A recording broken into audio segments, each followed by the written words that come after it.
What's up, everybody? Welcome back to another episode of HR Heretics. Today we have Sarah Tilley on the show. What's up, Sarah? It's nice to meet you. Hi, it's good to see you. Happy to be here. Sarah, your background is, I would just call it dope. Thanks. You've worked at some super legit companies. So you were at Warner Brothers for a little while, but then you got into a VP leadership role and talent at Walt Disney. Some people may have heard of that Yes. on the show. I was at Disneyland last week. And now you are at ServiceNow as the SVP of Global Talent Management and Acquisition. So I actually don't think people really understand how mega ServiceNow is as a company. I looked today as of July 11th. It's a $194 billion market cap company. So can you just give the quick like what is ServiceNow? How the hell are you guys such a big company? Yeah, absolutely.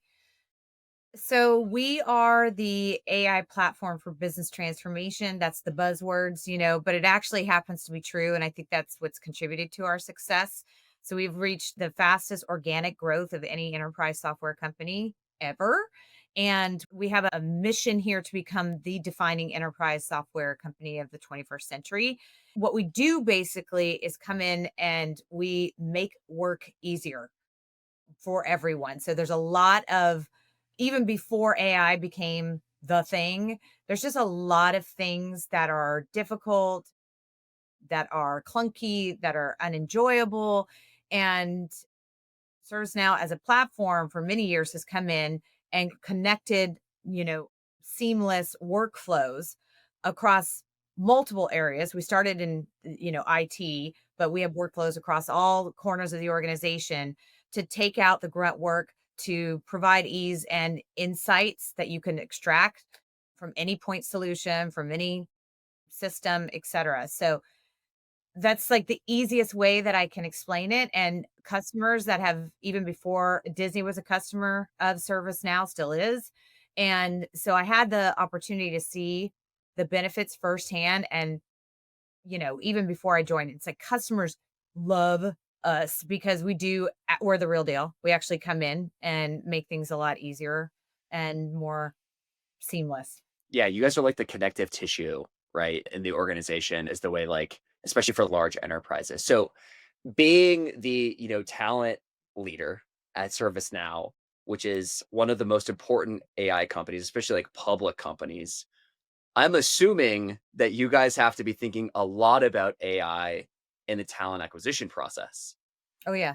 Walk us through that journey. Like, where are you guys at on that journey, and how are you guys deploying AI today?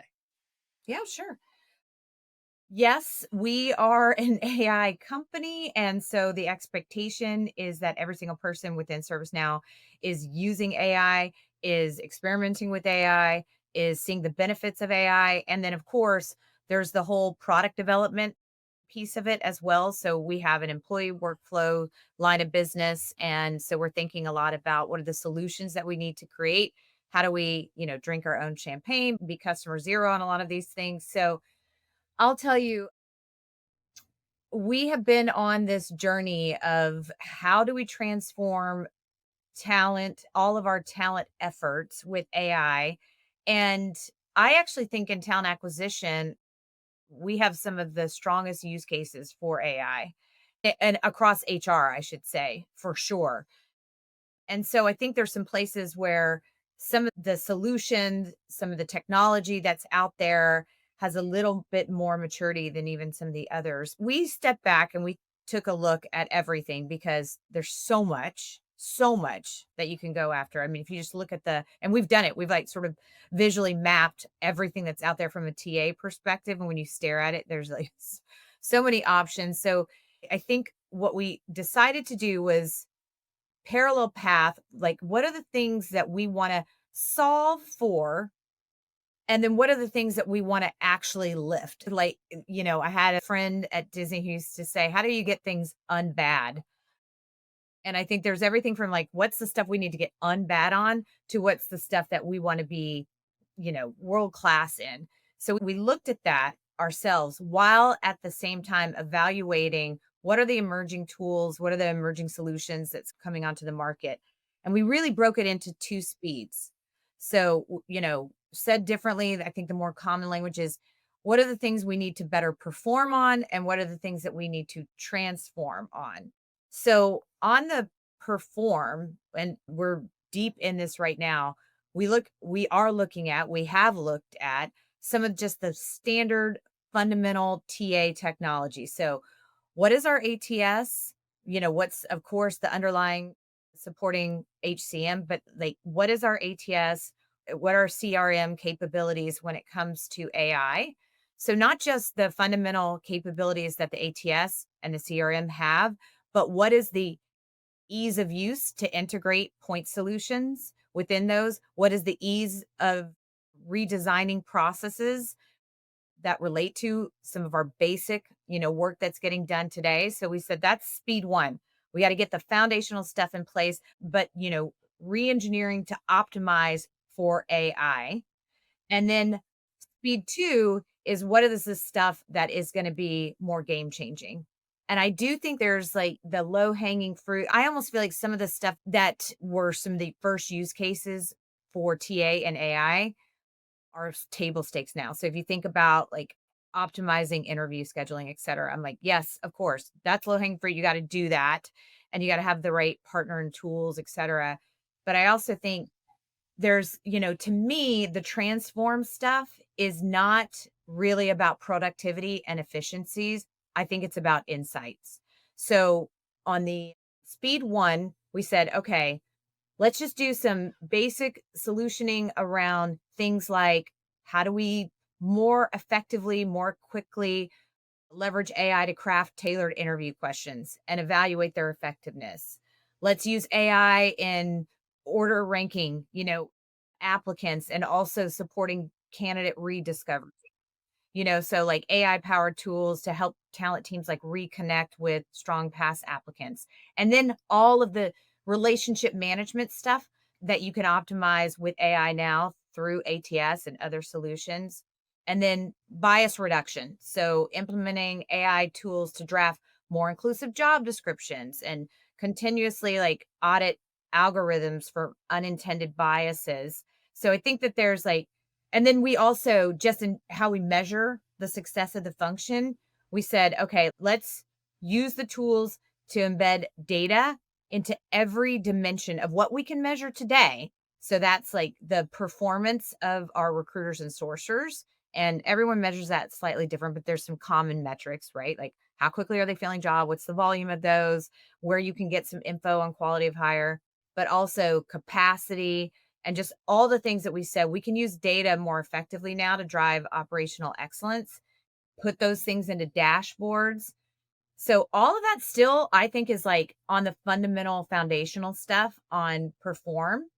And then the stuff that I get most excited about on the transform is again, what are the insights that you can pull? So now you've got tools like Find them, et cetera, that can go out and map the universe of talent with trillions and trillions of points of data that we weren't able to use before. There's market intel tools that I was talking to someone the other day that said talent moves precede business moves. I just thought that was brilliant too, because it's like, okay, we can now see in this part of the world, these companies are starting to hire and build up teams that have these specific capabilities.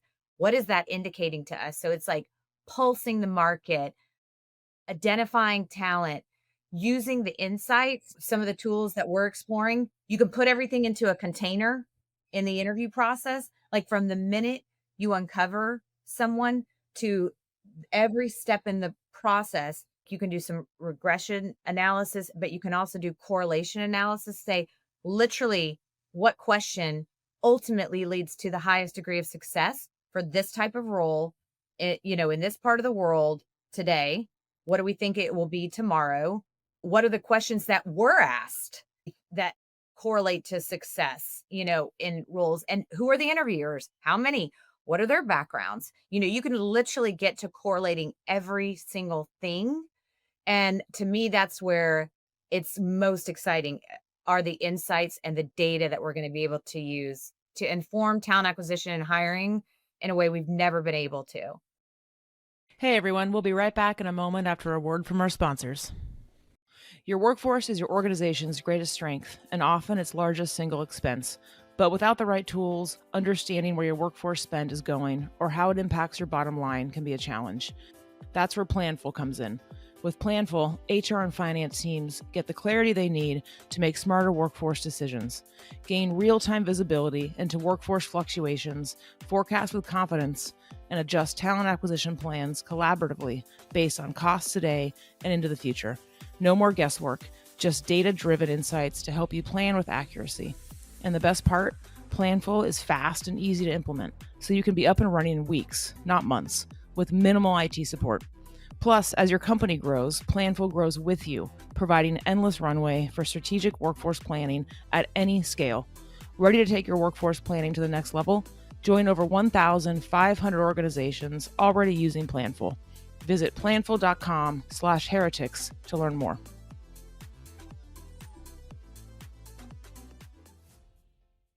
I must admit, I used to believe that AI didn't actually exist in recruiting or HR. That is until my friend Heather Doche, who leads talent at Signalfire, told me to check out Metaview. I got into the product and was like, wow, AI actually does exist in recruiting, and this product is sick. Metaview is the world's #1 AI scribe built specifically for recruiting. Their AI records and transcribes hiring conversations, like intakes, interviews, and debriefs, then provides perfectly summarized notes of everything that was discussed. I've seen firsthand how tough it can be to extract consistently high-quality data from candidate conversations. I've been in debriefs where interviewers told us about their feelings instead of what actually happened in the interview. And I've seen VPs and CEOs block hires because they didn't learn anything from skeleton scorecards. Metaview changes everything. With perfect notes from every conversation, your people can focus on creating a human connection with candidates, and they can save time on the busy work of cleaning up notes after every interview. But it's so much more than just a time saver, because perfect notes means perfect data. For every candidate and every pipeline, hiring teams can make confident, informed decisions, and talent leaders can finally take control of the interview process. Metaview covers all your compliance needs, works with all your existing tools, and takes less than 3 minutes to set up. Join talent leaders at organizations like Brex, Deel, HelloFresh, and Quora, and check out Metaview. Head over to metaview.ai/heretics to talk to one of Metaview's product experts. Tell them that me and Kelly sent you. Or you could just go to their website and get started for free. You'll be up, running, and AI enabled in minutes. Sarah, you all are obviously just on it. You know what I mean? Proactive, aggressive, focused, all these things. I don't know about you, Nolan, or both of you. I get a lot of questions from not just people leaders, but portco companies and CEOs. Like, how do you break it down for us? Advice for the audience. How do you get started on that? You know what I mean? Because we're a lot of companies are talking about it, but can you break down like how you just bit the bullet and started to cross that bridge? Did you change up goals? Did you hire someone to do it? Did you assign someone's full-time job? Did you change up your operating mechanisms? Like, what was the fire under your asses to do that? And how did you get to where you are? Because all of that stuff you listed, that had to have taken a lot of time, work, effort, etc. How'd you organize it? Yeah, great question. We've been moving at a very fast pace, and we started last year by doing some benchmarking, and we leveraged Hackett, great partners over there, to just say, "Hey, if we were to do nothing, how are we doing comparative to our peers?" And that was insightful to see where we were really leading the way and where we had some opportunity. And that benchmarking exercise was everything from, again, the how we measure ourselves, which is where I think a lot of TA leaders start. It's like we kind of navel gaze. We say, well, these are the things, right, that are most important. But what we found was really valuable was talking more to the business and saying, what is most important to you? What would you like to see more of faster? And at the end of the day, there weren't a lot of surprises in terms of the business is going to optimize on speed and quality, period. Some parts of the business care more about optimizing on cost than others, like finance. But for the most part, speed and quality, and then saying, okay, then what are the things that we need to change in order to be able to do both of those things. And so then we brought in our partners at BCG. They've been phenomenal too to help us say, all right, just, it wasn't a long, extensive exercise. We said we have all of this information, right? From hiring leaders, from candidates, from our own teams. We did a ton of interviews, like help us sort through this and figure out what do we prioritize. But also, again, and I know this word gets thrown around a lot, but like a product mindset, design thinking approach where it's like you think about any of these consumer apps, they're starting with what does the consumer want? What do they care about on their Uber app or fill in the blank, and working backwards from there. So I would say practically that was really, really helpful for us. We were able to do it faster with some external partnership support. We could have done it internally. But then to your question too, we did say, okay, we're going to have to dedicate some focus on this. So let's take people from other parts of the TA organization and even the broader talent organization, and let's shift their focus to this. So we really did say, okay, we need, and I believe strongly in this, that you have to kind of separate out the people that are just naturally good, innovative thinkers that kind of think about what's possible. Let them do that and separate that out from those that are just really good at problem solving for today. So we did say, okay, we got some folks that are just really good at thinking about the art of possible. Let them do that and not get bogged down and have a percentage of their time and acknowledge and, reward their performance for that. And that's just a small, I don't think you need like just a small percentage of time dedicated to that because there's only so much you can do in that blue sky thinking. But then let's get really smart, capable people that are doing a lot of important work, but now we need them to shift on this. So I think we were able to go faster. I think we would have gotten there anyway, even if we hadn't, leveraged some external partnerships. But I think the important advice was, to your question, one, start with what matters most to the business, ask them, be very overt in asking them, and then dedicate some resources within that. Once you ask the business, you can prioritize and then you can figure out like, yes, where do we need to carve out some dedicated focus on those two speeds I talked about, but really have them separate, have the thinking on the transform be separate. And then you start to prioritize, okay, now what are we going to do from a technology perspective, from a process perspective, all of those things. Yeah. Did you say hack it? What is hack it? I'm not sure how I would describe them, but they're basically like a benchmarking. Okay. And so they basically come in and they say, here's what everyone else is either doing or using. Do I have that right? Yeah. So what they have is deep access to data. Like there's the stuff that you can go out in the world and find, Yeah. but for the clients that they have done a deeper benchmarking exercise with, then they can compare, like what is the workload that, your peer group, and they carve out a peer group. Like what is the, again, some of the standard metrics, which are easy to point to. What's the time to fill? What's the workload? What's the, Yeah, I just want to highlight the takeaway because in addition to feeling it myself, but talking to a lot of other leaders who are feeling like it's daunting, like how to get started, etc. But just having some external help to break it down for you and kind of demystify and digest this stuff can be half the battle to get started. Yeah. So Sarah, what'd you learn from that? Given that you guys are, one of the biggest companies in the world, you have the resources to pull that lever and to bring help in. And so what did they tell you? Did they tell you, hey, you guys are super far behind?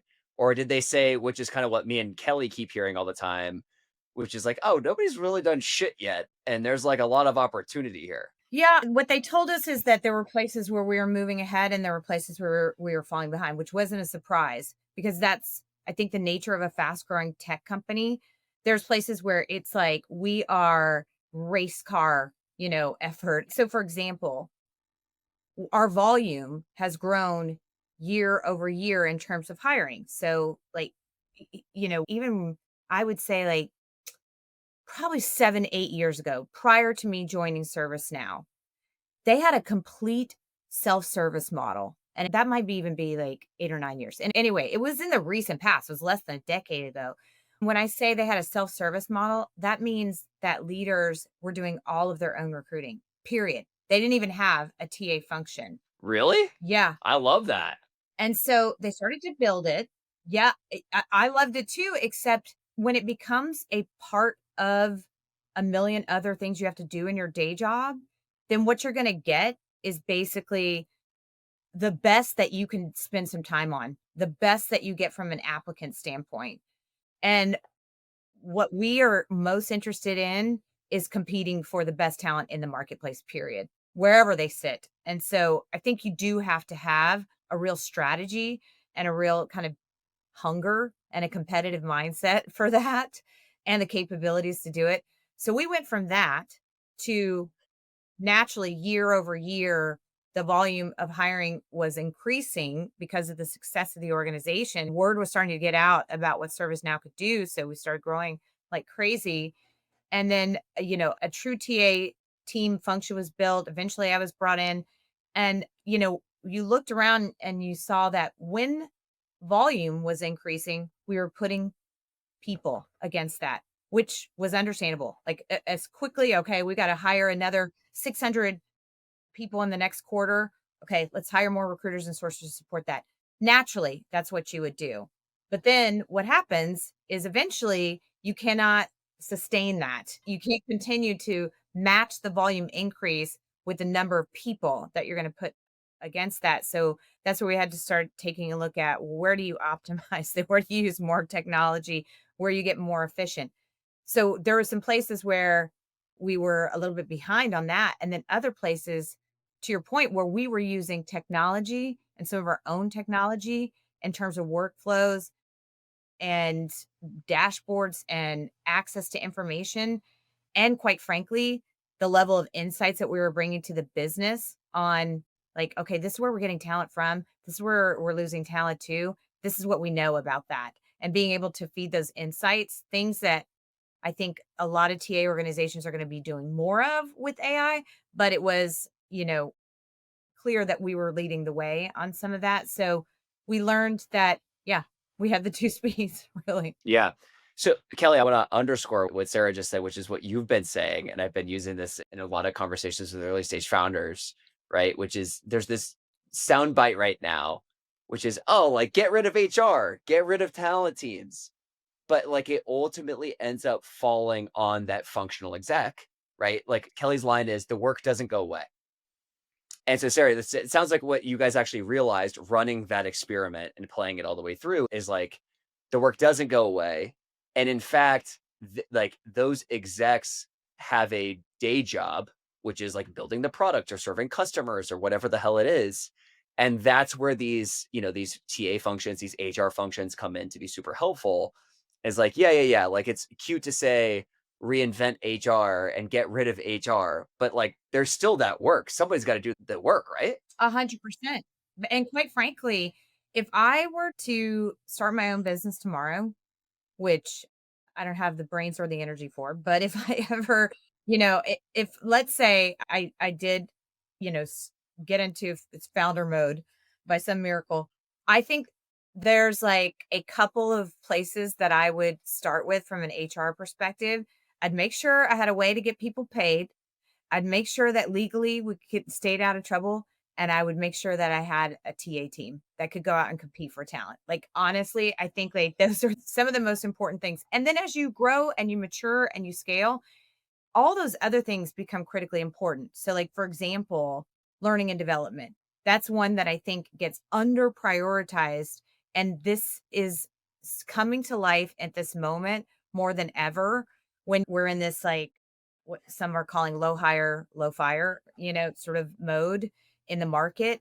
It's because organizations are realizing, okay, we can't do what we've done in the past sometimes, which is like, oh, now there's this new technology. So we're going to like take all of these people that have been working on this technology that we're sunsetting, that's going to become outdated, and we're going to impact them. And then we're going to go out and hire people that have these new capabilities.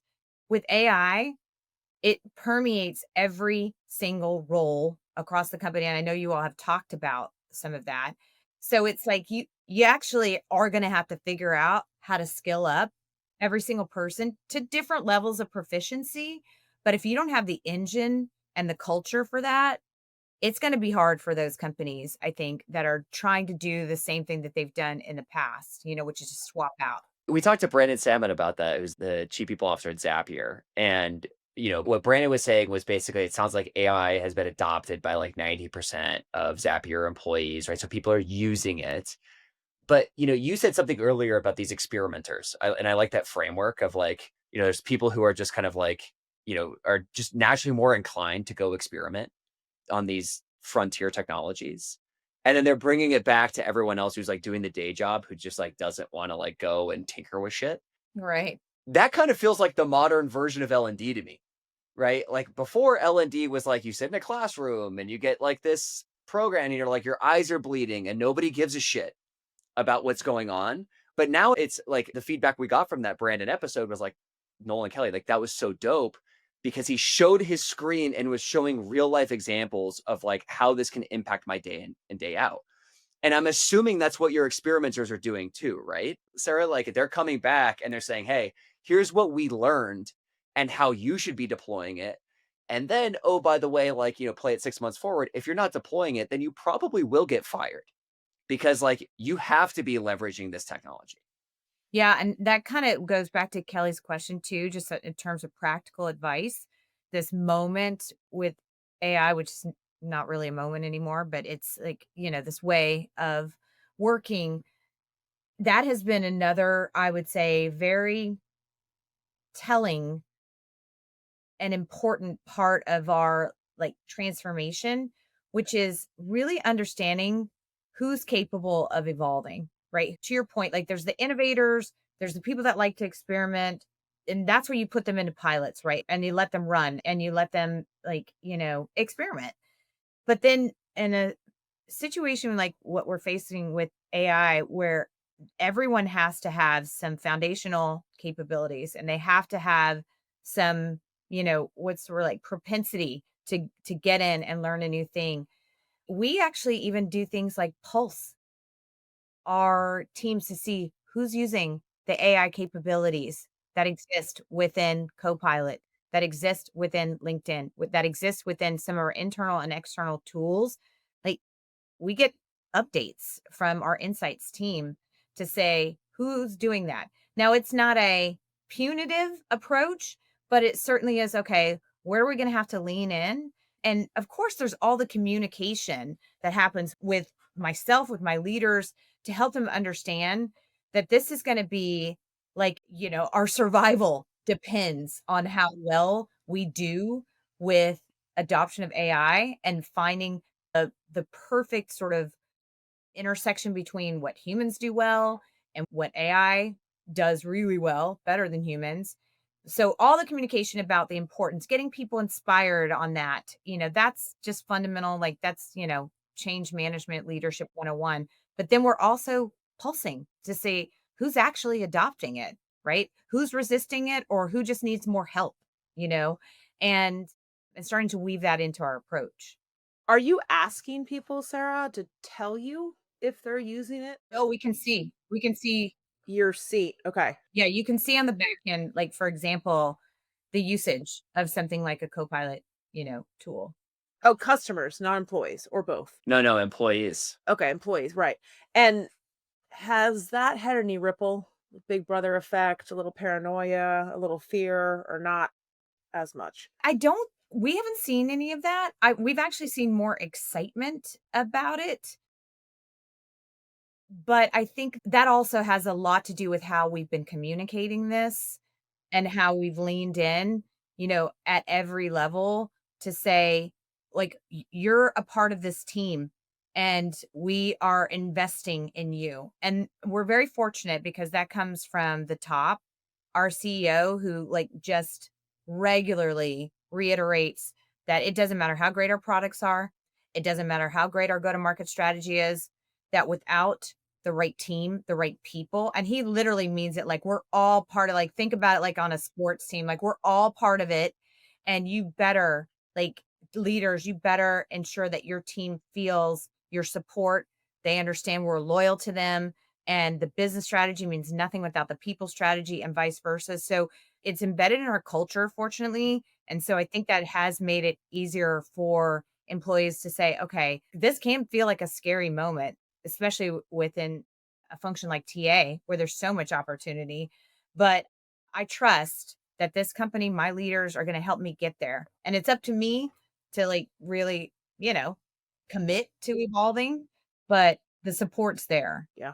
And I wanted to ask you, so earlier I asked about kind of how you catalyze crossing the bridge and doing all the, the work you're doing on AI. And I'm assuming the company and the inertia of the leaders and the CEO has something to do with that as well. And I've been talking to a lot of enterprise companies who, kind of this phrase now I hear is, well, we're too enterprisey, and all these, right, old school enterprise SaaS companies are trying to pivot very quickly or else they're going to be kind of obsolete. Did you all have that as a company? Was that a mantra or a kind of call to action? I'm assuming it was, given what you just said, but I just wonder how that looked. Well, I think what we realized was actually there was a big opportunity for us because of our platform. It's like, oh gosh, all these point solutions that are, again, our CEO likes to say, nobody has to lose in order for ServiceNow to win because we aren't a single point solution. We integrate with everything, right? We like are the connected tissue, I think is what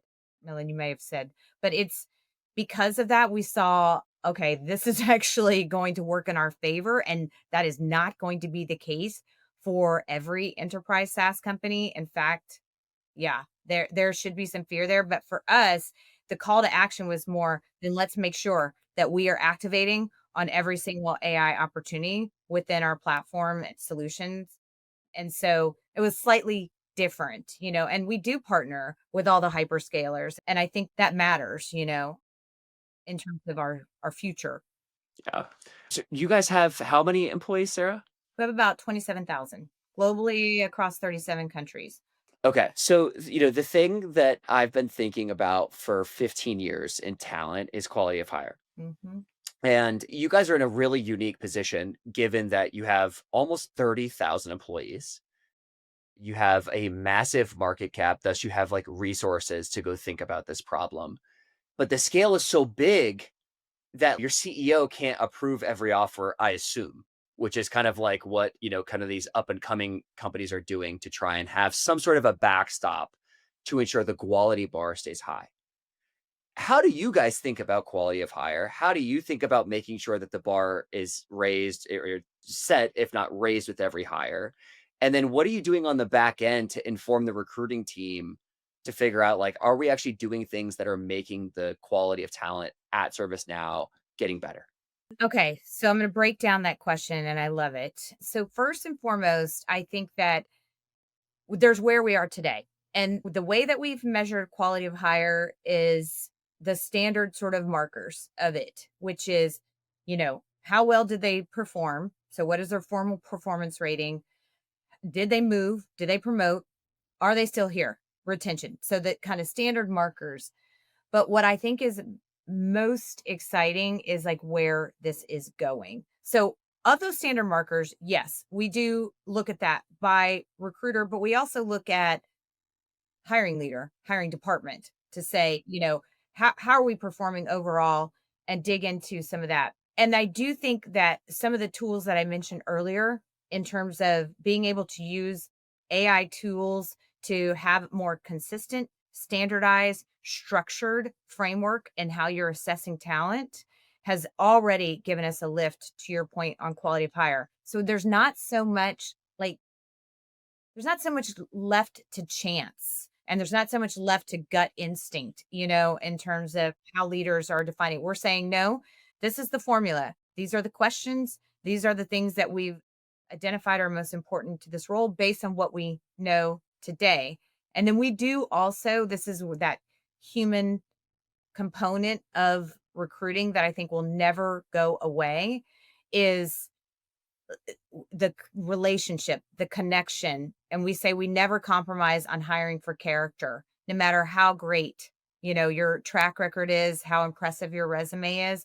So there's some things within that we like look for and we kind of standardly probe on in terms of how they show up as leaders and how much success they've had in, cultivating talent, et cetera.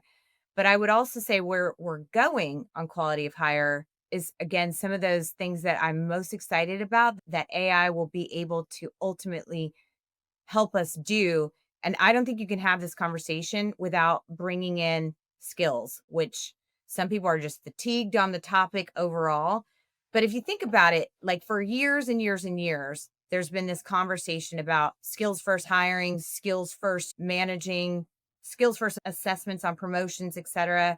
Meaning, let's not like look at who they know or what degree they have, but let's be able to more precisely assess the specific skills that will continue to test are most important for that role, and then do that at scale. So let's say in my job, I don't know if my job's a great example. Maybe we'll use it. So, like, here are the fundamental skills that I need to have. So it's not just about like that I've worked at these companies or I've led team sizes of this, but it's like, okay, Sarah, in your role, you have to have strong decision making capabilities. I'll use soft skills. You have to be able to influence through written and verbal communication. I'll just make those up.